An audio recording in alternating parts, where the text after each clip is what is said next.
Welcome back, everybody, to the UL Monroe Warhawks Dynasty here on College Football Revamped, featuring the Cajun 6 Conference, custom conference. Again, I'm always going to mention this in the first couple videos. In case you haven't seen the introduction video, make sure you guys go check that out. We are now ranked 23rd in the nation because we have such an incredible passing game, man. We use that Washington State playbook, that air raid action, and we're going to get another touchdown up on the board here for Ben Crawford. Already got 5 touchdowns on the season. And our defense in recent weeks has really stepped it up with turnovers. That is Sean Bryant with the INT. I see sometimes he comments in the comment section. So that's your player making some big plays here for our Warhawks team. Almost an interception here by Lucas Key, throwing it to Brandon Key. No relation, of course. But our defense looking good here so far in the game. We got 2nd down and 10. And then another interception thrown here to the sidelines, looking for number 10 out there. I don't know the names, guys, because this is 6 years in the future. Andre Stone with 2 interceptions here in the first quarter. We're trying to run a draw play, so I kind of gave myself a challenge here in this game, calling the middle play only. We're going with a 3rd down and 6 draw. We don't get anything going there for it, so, just not enough to pick up that 1st down. It's a big play on defense yet again, 2nd down and 13, and we got some missed tackling going on here, 3rd down in inches.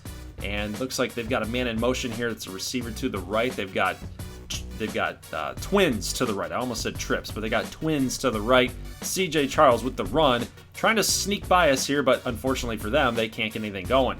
So as we jump ahead to the middle part of the second quarter, we've got a touchdown here for Lorenzo Frederick. I just love the names, man.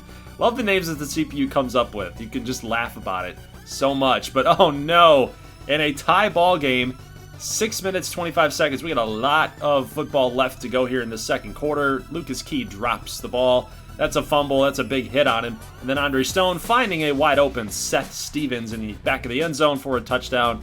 And North Texas turns 7 points from that turnover. Here's Ben Crawford. Pass completed. Gain of 21 right there. 2nd down and 7. Key with a little play action here to Huff. And he is looking, scanning, trying to fire here to somebody. And we were just a little late on the trigger, trying to throw that football away. So 3rd down and 19. Lucas Key scanning the field, looking there to the right. Oh, into the corner of the end zone, and it's dropped. That would have been a touchdown here to Houston Harris, but he drops the ball, and we got to settle here for a field goal. Snap, hold is good, and we get a field goal up into our credit. So 14-10, and we've got to get a stop. So North Texas flying down the field here, get to the goal line, trying to run that thing in there. We're stopping them. Nice job, boys. 3rd down and goal. Stone hands it off, and Frederick easily gets into the end zone. That is a 1-yard touchdown, and unfortunately, guys, it looks like North Texas they've got us on the ropes here. They could beat us. They could beat us badly here, but hey, 14 seconds left on the clock after a big game there by Houston Harris, and then in the back of the end zone is John Felix for a 10-yard touchdown. That's what I'm talking about. That's a great way to finish off the first half. Wait. They got a Hail Mary going on. Andre Stone fires this into the end zone, touchdown. Oh, that's a backbreaker. Seth Jackson, touchdown. He hasn't even been throwing the ball very well at all. 10 of 19 with 2 picks, and that was just one that really hurt us, guys. So 28-17, North Texas back with the football here early in the 3rd quarter. We get a stop. Cooper Caddick, nice job. Backup quarterback, making plays on defense. Look at that. And then, Ben Crawford, 3rd down and 4. Lucas Key now 14 of 25. It went right through Crawford's hands. Just a little too much. That's a concentration drop, in my opinion. So we got to punt the football away. That's R.B. Schmeetz with the punt here. And then, look at this hit by Cooper Caddick. He forces the fumble, and Smith recovers it. That is the 3rd turnover here for the Mean Green. And take a look again. So Caddick misses the blocker, then boom, lays a big hit. Fumble on the play.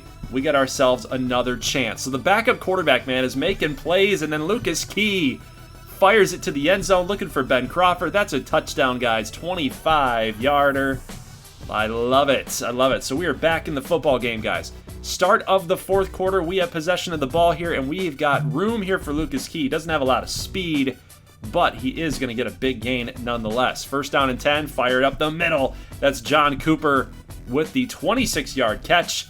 And then we've got a man in motion. That's Houston Harrison. We froze two defenders there for the Mean Green, a linebacker and a defensive end, thinking that we were going to hand the ball off there to Houston Harris, but touchdown Dylan Huff, and it's 31-28. Defense got to make some plays here. Williams coming on in, making the tackle, turning this thing to 2nd down and 16. 2nd and 16 play here. They're going to hand it off in a little bit of a draw play. They're going to get nothing. They get stuffed at the line of scrimmage. 3rd down and 16. What do we got? A screen. Good defense. They pretty much just gave up on that series. 4th down and 12. They punt the football away. And we are looking towards the end zone again for Ben Crawford. But, he looked like he had it. But what an incredible play right there. Incredible play by the safety. Wow, he is mid-flight. He's in midair. Ridiculous deflection right there. So we will end up getting the first down. That is Clinton Wilson with a 2-yard gain. And we're just draining some clock here, guys. 3:05, key pass complete to Crawford. Touchdown, 23 yards. How many plays has Ben Crawford had of over 20 yards? He's a big play machine, man. This is going to be really good for him at the next level. That's why I've really compared him to Kenny Golladay. And we'll talk about that more inside the draft profile, those scouting videos. But we've got to talk here really quick about Williams with another INT to his credit. It's a nice job by our defense. And in a 10-point ball game, this is kind of the identity that I've been taking on with this football team. We are being aggressive. Another 20-yard plus catch. 21 to be exact. 21-yard touchdown strike. And 45-28. Again, we could have just killed the clock, and this is a touchdown. It's meaningless. Rivera gets into the end zone. That's a big play here for the Mean Green. Andre Stone, another touchdown to his credit. 3 touchdowns, 3 picks. So at least he ended the game not in the negative with the touchdown to INT ratio there. But our last 5 drives, this offense is just tough to beat, man. So we beat up on the North Texas Mean Green, and I'd like to think that this is a big character win. Seriously, we were down in this game pretty bad. I thought I was kind of getting a little nervous that we were going to lose our top 25 rank. Really, I really did while playing that game. I'm like, oh my God, we're going to really lose to North Texas. But yeah, that Cooper Caddick fumble, that changed the tide of the game in my opinion. So again, is it stupid to be driving down the field like that? Yeah, I get it. The game should have been over at this point. We should not have allowed another touchdown to North Texas, but it's just the identity. It's just I'm playing a game. This is what I want the Warhawks team to kind of be. This is what I'm trying to do. I'm trying to get them to be a very aggressive team, going for it on 4th down and just not really giving in to the clock or the situation at hand. So we're going to try to maintain that aggression as Melvin Bro. Got to get him an identity here as a coach. So as we head out to this next game, we got SMU against Louisiana Tech. This is a part of the Cajun Lone Star Challenge. And as you know, Rice lost to Southern. UTEP beat Tulane. Louisiana beats Texas San Antonio 34-7. So we are up 2-1. And then now we are currently up 3-1 in this Cajun Lone Star Challenge. Now, I'm actually curious what you guys think should be at stake for the Cajun Lone Star Challenge. If we win as the Cajun 6 Conference, what do we get out of it? Is there something to gain for these games, or do we just kind of use it as bragging rights? Because what we could do is if we lose, we also give some of these Texas teams a little benefit as well. So I'm anxious to kind of hear what you guys think on that. Leave it in the comments section below. So, hey, we got a couple custom guys here. Bocephus Jackson making a couple catches there. William Hayes, the lefty, freshman quarterback, is actually getting the start here tonight. We got Cam Ford, the starter, actually getting suspended for academic problems. So he is not going to be starting in this game. We've got Hayes going to start the first half, and then Ackley Formulatia, he's going to start in the second half. I have a feeling like that last name. I don't know what's happening with that last name. Am I saying something? I haven't even thought about it. Am I saying something wrong? I don't know. Is there a hidden meaning there that I'm just not getting? It's kind of strange to me. But Louisiana Tech drives down the field. William Hayes, that freshman quarterback, getting 3 points up on the board. Would have liked to have a touchdown, but it is what it is. Defensively, they're going to sack Micah Taylor. He's down for 12 yards. Going to lead to a 4th down and 20. Let's jump here to the third quarters. We're moving pretty quick through this game, and then well, look at that move. Just the little stutter step is going to get Micah Taylor all the way down to about the 8-yard line. 2nd down and goal here. He's going to bust off one tackler and get into the end zone. Touchdown, Southern Methodist. And they're going to be up 13-3. So William Hayes, he's out of the game now, and it is up to looks like another lefty. I haven't seen Ackley throw the football. Let's see what he's got here. 2nd and 14. Looks like he favors that left hand. Be interesting to see where what he does, how he throws. But Bocephus Jackson with the carry there. He is a right-hander, and that might be throwing off the defense a little bit. They've had to deal with a left-handed quarterback here in the first half, now a lefty, and Ackley throws a touchdown. So 1st down and 10. We've got SMU moving the football, driving down the field, and they can't make the tackle.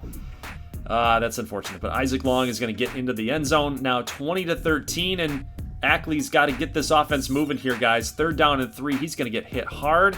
And now 4th down and 4. They're going to have to give the football back here to the Mustangs. Micah Taylor making his man just, oh my goodness, he just put him on some skates there.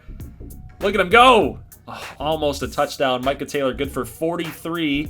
And nice job by the defense here to get a big stop. That's 3rd down and goal after Frank Einstein. I've been saying it Einstein. I know that's what you're getting at, but I'm gonna go with Einstein for a little while, just to kind of see if you're gonna comment on it. But hey, the Mustangs kick a field goal, up by 10. Here comes Ackley. I'm gonna say Ackley. I'm not saying Formulation. You tell me, guys. Am I missing something with that last name? You tell me. 2 minutes and 6 seconds. That's a nice throw right there to Deshaun King for 14. 4th down and 9. You got to go for it. And there is another custom player, Israel Israelovich. Wow. Touchdown. Formulatia. I said I was going to say Ackley, and there I am saying the last name again. Look at it. He threw it right over the top of the linebacker. Boom. Nice job. Nice job. Back in the football game. Down by a field goal. 2nd down and 7. We need a big stop right here if you're Louisiana Tech. You got to start calling timeouts, and they do. This is a huge down in distance right here. 3rd down and 4. And we got Taylor trying to... Oh, he busts off the tackle. Almost throws an interception. That would have really done some really good things for the Bulldogs, but unfortunately they dropped the ball right there. And then take a look. They're going for it on 4th and 4, and it's a touchdown. Isaac Long with a 38-yard strike. Wow, that sucks. Oh my. They had him 4th down and 4, and they decided to go for it instead of just give him the football back. That's a gutsy play call by the SMU coaching staff, and it worked. So, man, I don't know about that. I'm still so distraught about that. But we'll save that for another topic, another time, I guess. Let's talk about the statistics here. I felt like Ackley was just a little bit better than Will Hayes. I think that Hayes has a little bit more to go in his development, maybe his processing time. He didn't really throw the football with much velocity on it, with much arm strength. It really looked like he was kind of guiding it in there a couple times, and I think that might have cost him some completions. It's reaction time with the defense. It's, if you throw a little harder the better, man. I would make a joke on that, but I'm not going to. SMU is going to win the football game, and that moves our Cajun Lone Star Challenge record 3-2. So it kind of sucks, but it's all right. Louisiana Tech dropped the ball, but it's okay. Now, as we preview our next week, we will be simulating a couple more weeks just to kind of get through the season and really catch up to where the New Orleans Saints franchise is right now. I'm currently in week number 13, and we got to get up to that point because, as you know, college football starts before the NFL does, and we're kind of getting behind a little bit because this is week number 9, and we just got to get this series moving. So we are going to be simulating these games. We got Southern against Arkansas, an SEC team under 500. Going to be a tough matchup for them, and they end up losing the game. So this is the first loss for the Southern Jaguars. They will move down to 6-1, but they held their own against Arkansas. They really did, but they did pick the ball off twice. So take a look and see if that was bourgeois. It was. 61% under 300 passing yards for the first time in the season. So maybe you got to wonder if, is he kind of beaten up on some lesser tier opponents? And now that he faced off against an SEC team, even though it's Arkansas, even though it's a middle of the road SEC team, I think some scouts might be questioning Darnell a little bit, just a little bit. But we'll see how he does down the stretch in the rest of the season. So Grambling actually gets an upset win over Tulane. They doubled them up, 34-17. Tulane did get 300 yards of total offense, but they turned the ball over just too much. They had a fumble in there. They had an INT. So Jake Matt did come into the football game as Maynard got pulled. He was 8 of 14 for 74 yards. They decided that running the football was the answer here today as Miller goes over 150 yards. He had 166 total. Yeah, 27 carries for 166 and 2 touchdowns. I look at Tulane and I think that they should be airing it out a little bit more. I think that they should be really utilizing their quarterbacks. I know that that's an easy number to pick on and say like, oh, but your running back had 166 yards rushing, man. But look at the attempts, right? 27 carries. If I had to do the math on that, because I don't remember what the screen said for average yards per touch, I'm going to be doing this live here. So 166 divided by 27 here is 6.1. So that's not too bad, but really what you could do is you could really open this up and get your quarterbacks a little, not having to play so tight in your formations to run the ball. Like, let your quarterbacks help you out a little bit, because right now they aren't really getting very many opportunities.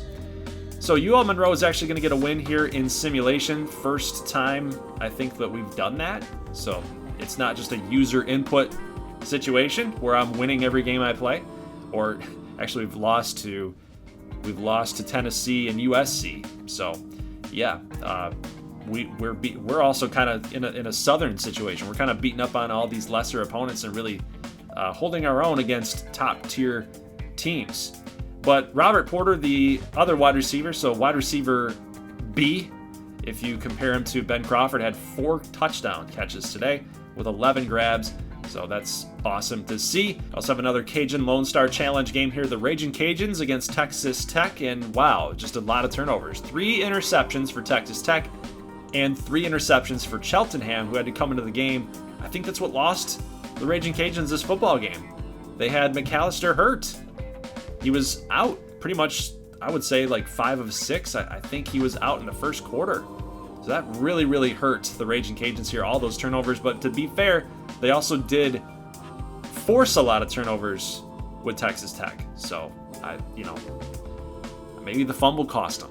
Who knows? Who knows how that game played out? But sucks because now that Cajun Lone Star Challenge record is 3-3.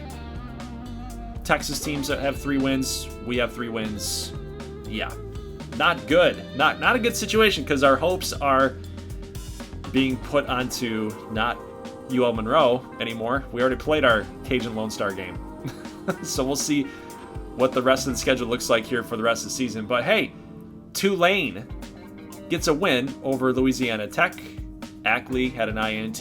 Again, just didn't pass the football very much. Looks like it was mostly a running style of game here. Cade Kwame, 4 catches for 151 and 2 touchdowns. So that was nice to see. We also had Cesar LeBlanc for Tulane have a really nice game defensively. But here's Dio Durant with an interception. He's always seeming to come up with an INT here in this series so far. It looks like he's going to be a nice little pro at the next level in the Saints franchise. We do get the win in simulation against Grambling, 43-27. So this offense, again, just keeps on moving. No turnovers. Really nice to see from our quarterback, Lucas Key. 5 touchdowns, 66%, 465 yards passing. So Lucas Key is moving on up the boards, in my opinion. He looks like he might be like a 5th round, maybe 4th round type of quarterback instead of that 6th, 7th rounder, which he was projected at the beginning of the season. Another big day here for Ben Crawford as well. And defensively, just a really quick snapshot. We've also got Kalen Walker, which is a custom quarterback for Grambling. Just, again, I don't know what happens to him in simulation. Admittedly, a lot of quarterbacks in simulation, in college football revamped, they just don't really play that well. I don't know what the deal is with that. In the base game, it's a little different. With whatever they kind of fixed or didn't, I don't know. I'm not calling anybody out here, but it's just very hard to understand, like, how do I get quarterbacks to start playing a little bit better? Is it playbook? Is it just their awareness level? Like, why are they so bad? Why do they do so badly in simulation? I don't know. It's just very strange to me. But we'll take a look here really quick at the box scores for each of these games here. We got a simulated game with Grambling and the Raging Cajuns. Grambling will actually win in overtime, so they get a really nice win here over UL Lafayette, Louisiana. And Kalen Walker actually played fairly good. He played a little bit better. Again, we'll take a look at the box score here in just a moment, but we also get Southern beating up on Louisiana Tech, if you saw that. Tulane will lose against Georgia Southern. Another tough game here for the Green Wave. Jaguars beat up on the Bulldogs. They're going to move to 8-1 on the season. Formulatia 13 of 20. Touchdown on a pick, so he wasn't terrible. But he's still got some room, man. He's still got some room to grow, I think. They're 0-3 in Cajun 6 play. That sucks for Louisiana Tech, but maybe next year might be a little bit better for them. They've got a pretty solid defense. Like, they hold some teams down. But when you run into a team like the Jaguars and Darnell Bourgeois throwing for 5 touchdowns, like, yeah, I mean, he's the number 1 pick in the NFL draft. He's got to be. At least in this Saints franchise, if you need a quarterback, I think just from what I've done on the side in analyzing some QBs here, I think he's got to be the guy. We've seen it in gameplay. He finds the open man. He's got zip. He's got touch. He can run a little bit too. I think he's just the complete package. And he showed that here again today against another Cajun 6 opponent. So 5 touchdowns for him and another win for Southern. Grambling will also get that win, as I mentioned, in overtime. UL Lafayette, they had McAllister playing 20 of 39, so not a really great completion percentage. Just a little bit over 50%. One more incompletion, he would have been at 50 exactly. 353 yards. And Kalen Walker was actually pretty darn good. 3 touchdowns there, 58%. Got a couple rushing yards there and 9 attempts. So yeah, he started off really slow, but he's been slowly kind of picking it back up. Like, he's starting to get the swing of this new offense, of this new coaching staff, and just teams that he's never played before, right? So this is a totally new conference that just happened this season, right? I mean, so he's starting to get the hang of it a little bit. You guys saw the simulation here. Georgia Southern is going to beat Tulane, and we'll take a look at how Jake Matt did. So Jake Matt did get put into the ball game, but again, just like college football revamped quarterbacks, man. They're just not good. Like, I don't know how to fix it. Bourgeois is great. I think it's got to be an awareness thing. It really has to, because Jake Matt is not a bad quarterback. He's not bad. The 36% is just terrible. But a really quick look at the top 25. Look at what has happened. We were number 16 last week. We didn't even play. We were on a bye week. Our next game's against number 8 LSU. We jumped from 16 to 12 because look at what happened and the carnage that happened here in the top 25. Cal loses. They're now a 3-loss team. We've got Miami that lost. They were number 14. So Cal was number 8. They dropped now to 16th. Ohio State goes from 11 to 22 after losing to Michigan State by a field goal. We also had Clemson that was number 10. They lost. So really just call this week Carnage Saturday. I mean, my goodness, what happened here in the top 25? So just kind of crazy to see that we are 11th ranked. So in the CFP, we're 12th, but in the coaches poll, we are in 11th. So we're the 11th ranked team. And we get number 8 LSU next week. That'll be a crazy, crazy matchup. Louisiana fans will be going nuts about that. So UL Monroe currently in 2nd place in the conference. We have 2 wins. We are 2-0, but total wise, we're 6-2. Southern getting that number 1 rank, even though they are 1-0 in Cajun 6 play. They still have a better record than us overall.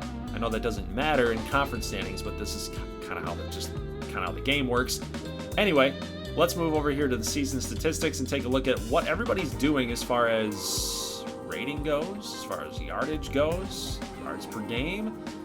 We got Darnell Bourgeois leading the pack at 400 yards per game, and Lucas Key right in there in the top 6. Yep, top 6 as a quarterback. So I love that Lucas Key is definitely going to be looked at the next level as a kind of a mid-round type of quarterback. His overall rating is not going to subject him to that top top tier list. But rushing yards, we got Dustin Perry out of Florida International. He's a junior. This dude has averaged over 1,500 yards in every season that he's played. So if we're looking for a running back at the Saints franchise, I think we might need to consider him. But receptions-wise, Southern's Jay Miller. We see him a lot coming up in the highlight reels. He's just always catching the football, man. So he might be a late-round pick just because of his overall. But here's some names that you might want to get familiar with. We got Jake Love from UNC. We've got Randy Jordan from Texas. I like this guy. He's 6'2". He's a 95 overall. Very good physical type of receiver. Anthony Decker, a really good tackler out there at Toledo. He's a custom guy. So not that you guys need to remember all these dudes. That's my job, right? My job is to tell you who these guys are and why they should be included into the Saints draft class. Which, by the way, this is a nice little segue. We are going to be moving, if you haven't known this already, we're moving players from this Dynasty file, top performers, into the Saints draft class. So on Sunday, we're going to be covering all the quarterbacks that I'm going to be throwing in from this UL Monroe Cajun 6 Dynasty file into the Madden draft class. So we'll cover all the quarterbacks tomorrow. Monday, we're going to be covering all of the running backs. So it'll be kind of interesting to see, who these guys are, what's their play style, where are they from, size, speed measurements, these types of things. How do they play in gameplay? So really what I'm trying to do is I'm trying to capture all of that and then figure out who these players are and then create them in Madden so that I can kind of replicate those players in that kind of play style. So really we're not working with just Madden CPU generated type of players. We're actually going to be creating all these players and giving them sort of an identity. And that way, once we get the draft actually going, we can kind of create those storylines a little bit and have some more immersion inside that Madden franchise series. So guys, that's it for the video. Leave a like if you like this thing. Next week, we're going to be covering some more Cajun 6 conference games, as well as Southern versus Grambling. That's always a historic rivalry, so we got to cover that one. Maybe Darnell Bourgeois balls out, or does he lose against a very hyped up Grambling squad? And then we're going to be covering the next game, LSU versus Louisiana Monroe. So big game for both Louisiana schools right there.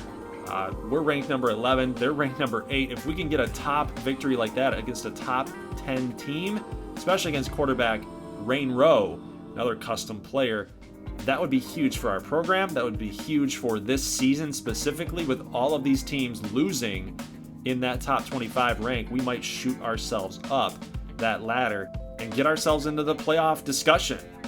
get ourselves into that playoff conversation. It would be crazy if that happened. So guys, that's it for the video. Leave a like if you like this thing. As always, thank you so much for watching, and peace.